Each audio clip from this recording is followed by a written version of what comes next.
Manuel José de Arriaga Brum da Silveira e Peyrelongue was a Portuguese lawyer, the first Attorney General and the first elected President of the First Portuguese Republic, following the deposition of King Manuel II of Portugal and a Republican Provisional Government headed by Teófilo Braga. Biography of his early life details are brief. Arriaga was born to an aristocratic family, son of Sebastião José de Arriaga Brum da Silveira and his wife, whom he married on 24 December 1834, Maria Cristina Pardal Ramos Caldera. Arriaga's father was a rich merchant in the city, only son, and property owner, whose heritage traced his lineage to the Fleming Jos van Aard, one of the original settlers of the island of File, and whose second cousin was Bernardo de Sino Guerra de Figueiredo, 1st Marquis of Sarda-Bandeira. The young Manuel was also the grandson of General Sebastião José de Arriaga Brum da Silveira, who distinguished himself in the Peninsular Wars,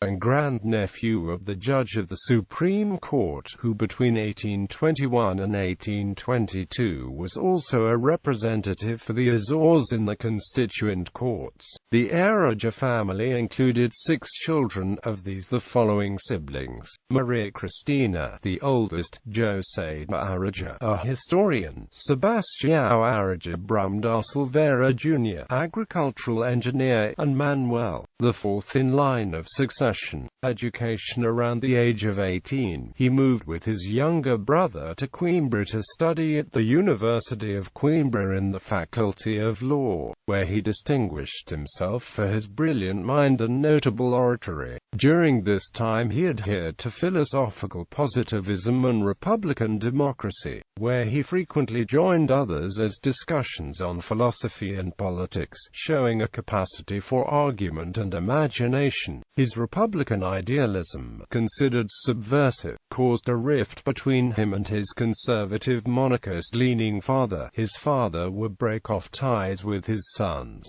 forcing the older Manuel to work to support his and his brother's studies. He taught English classes at the local secondary school. His brother wrote in various newspapers in Coimbra and Lisbon, showing himself a proficient writer of science and philosophy. In 1866, he competed for the 10th chair at the Escola Politécnica, as well as the chair in history in the Department of Letters. Unsuccessful, he continued in Lisbon as an English teacher. Later, he established a legal practice, and quickly developed a clientele, which permitted him the financial security to assist his brother in completing his studies. Between many of the causes he defended while a lawyer, in 1890, he was the advocate for Antonio José de Almeida, after he wrote Bragança, O Ultimo, a treatise against King D. Carlos in the academic journal O Ultimatum. 10 years later, on August 26, 1876, he joined the Comissão para a Reforma da Instrução Secundária, politics, a member of the Portuguese Republican Party, alongside Jacinto Nunes, Azevedo e Silva, Bernardino Pinheiro, Teófilo Braga and Francisco Home Cristo. He was an active parliamentarian during the constitutional monarchy of King Louis I. He was involved in the debates on the reform of education, the penal code and prisons, in addition to electoral reform. By this time, doctrinaire Republicans had, been replaced by others in the party affiliated with Masonry of the nascente Carbonari associations. He was also elected deputy for Funchal in the minority Republican government and later Lisbon. A pragmatist, he actively promoted the Republican cause, while maintaining good relations with the Roman Catholic Church, unlike some of his contemporaries in the Republican movement. But, at the same time, he was combative and critical of what he saw as the lethargy of monarchical governments, the wastes and luxuries of the royal family. Yet, he ardently denounced irregularities in his own government. especially when some ministers transferred funds from the government coffers into private hands. Following the establishment of the Republic, young Republican students in Coimbra entered the installations of the Senate, and vandalized the hall and furniture used in doctoral ceremonies and damaged paintings of the last Portuguese kings. In order to impede other depravities, Dr. Antonio José de Almeida invited Manuel de Arriaga to be rector of the old university and gave him leave on the 17th of October of 1910 in a ceremony without academic ceremonies, which was enough to curb student enthusiasm. During the period of the Provisional Government, he became the Attorney General of the Republic, premiering in that way a paladin of Republican propaganda and as one of the more caustic Portuguese. As one of the elder figures of the Republican regime, he was elected president on August 24, 1911. He did not campaign for the position, and noted that it was a heavy burden, which he believed he was personally incapable of fulfilling its duties, but accepted it for the good of the Republic.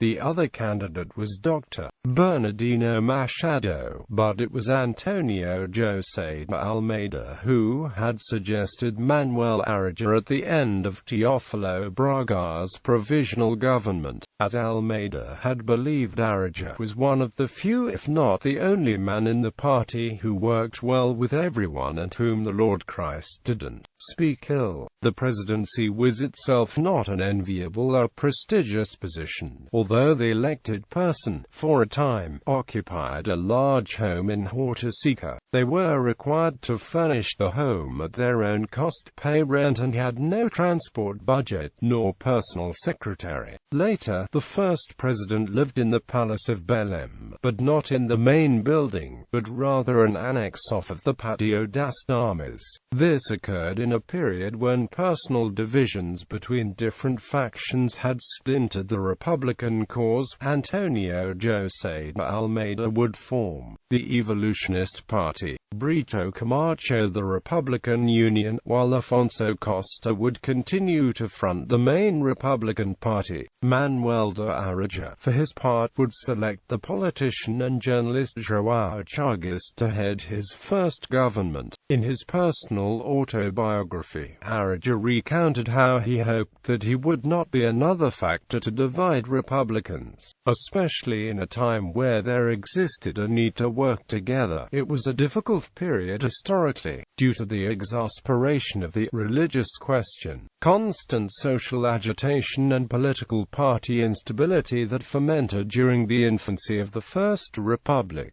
Frequently, Arriaga was unable to contain these tensions and often had to deal with counter-revolutionary revolts, such as the royalist attack on Chaves led by Captain Paiva Caucheiro. During his mandate, several governments fell. There were changes in the Prime Minister's office, disorder in the streets, violent reactions against the church, as well as counter-revolutionary monarchist movements. Finally, he invited Antonio José de Almeida to lead the government, but he refused, and opted for the Republican Afonso Costa, who would govern off and on until 1917.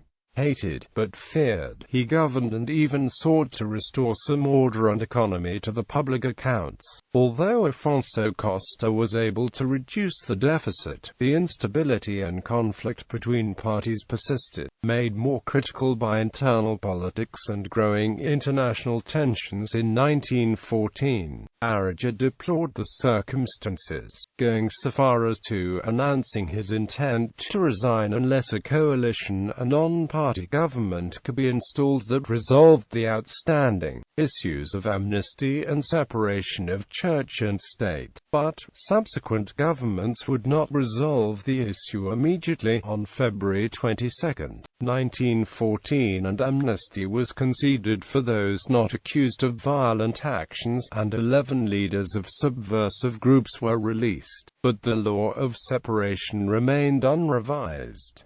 revolt to resignation. Continuing political intrigues inevitably forced the First Republic down the path towards dictatorship. At the onset of the First World War, there was also pressure from the Portuguese colonies in Africa, principally Angola and Mozambique, and the National Assembly had decided, while remaining initially neutral in the conflict, to send troops to those colonies which fronted German possessions. The new republic was now increasingly unmanageable, and further, there were divergences developing between the government and the army. At one point, a military contingent in Oporto attempted a coup d'état in Lisbon, which was suppressed. The government suggested disbanding the regiments involved, but their leaders appealed to General Pimenta de Castro. In an attempt to mitigate these problems, Manuel de Arriaga wrote to the three-party leaders in order to come to an accord and form a unity government. But Afonso Costa did not react well to the proposal. The president then withdrew his support for the government, then presided by Vitor Hugo de Azevedo, and to calm the army called on General Joaquim Pimenta de Castro to form a government.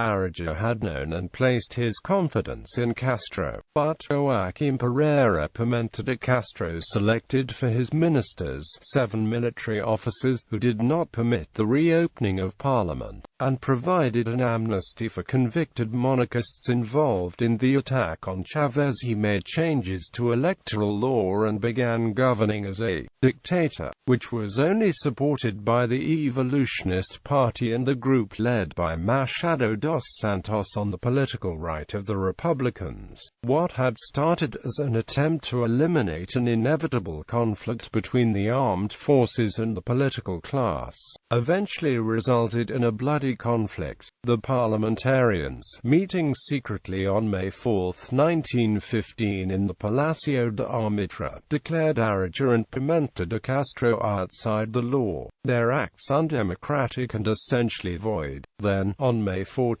in a revolt instigated by members of the Democratic Party, elements of civil reactionary groups and supported by elements of the Navy, began what was essentially a civil war. There were many deaths and injuries on both sides. The well-intentioned and pacifist Arriaga had only one option. 12 days following the start of the uprising, he resigned from the presidency. In his resignation letter, he stated that the deaths during the revolt were needless. The Pimenta de Castro's regime was less a dictatorship than earlier governments, and that 1914-15 laws had given future governments unusual war powers. He paid heavily for his political naivety, as the author Raoul Brandner noted. The man, although profoundly altruistic and magnanimous, good-natured and honorable, had rapidly turned into a political criminal and accused of duplicity with the dictatorial and violent Pimenta de Castro. In his resignation, he defended himself against these unjust accusations and declared his well-intentioned loyalty to the Republican cause, which he had supported throughout his life. The parliamentarian, writer and journalist Augusto de Castro later recounted a conversation with the former president shortly before his death. The man, an admirable magistrate, with an aristocratic comportment and a romantic look, who once was one of the most handsome boys of his time, had transformed himself in half a dozen months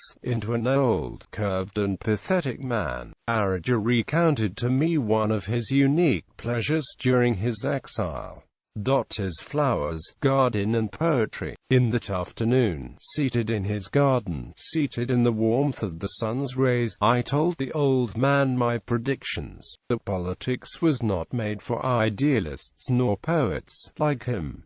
Arriaga listened silently, forcing a smile respectively. Eventually, tears covered his eyes, and while making small patterns in the carpet with his cane, he told me, with an irony, "I am a political criminal, my friend." I wanted to comfort him, and remembered his sense of pride in popular sentiment and justice, that yet remained in his soul. The people that you had esteemed continue to respect and love you.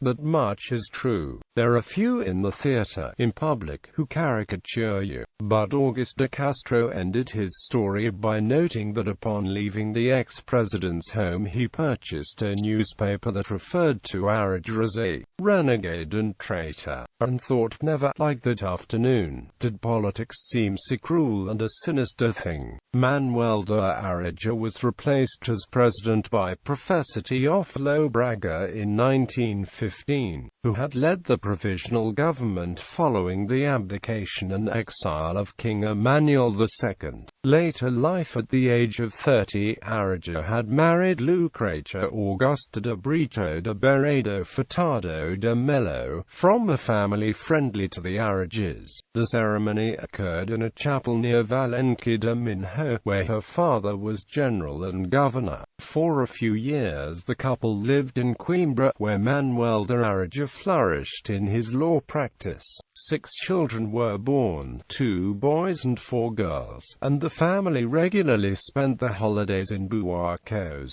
Following his resignation, Manuel de Arriaga died in Lisbon 2 years later. His home, near Rua das Janelas Verdes, overlooked the boats in the Tajo, and in the room where he died there were photographs of the 2 men he most admired, Victor Hugo and Alexandre Herculano, while above his bed, an image of Christ. In the end, a former President Arriaga's image was rehabilitated by the Portuguese media for his intelligence, patriotism, benevolence and his honor for the manner in which he exercised his functions. This was further enhanced by his public papers and documents, as well as the work of several intellectuals.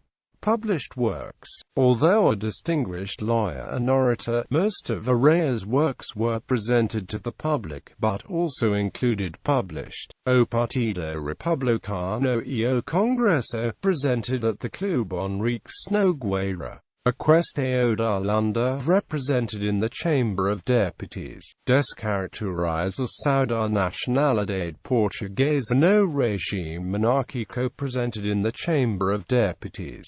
Cumco de liquidação final, sobre a unidade da família humana, debate do ponto de vista econômico. A responsabilidade do poder executivo no regime monárquico liberal. Contos sagrados, arábicos, harmonia social.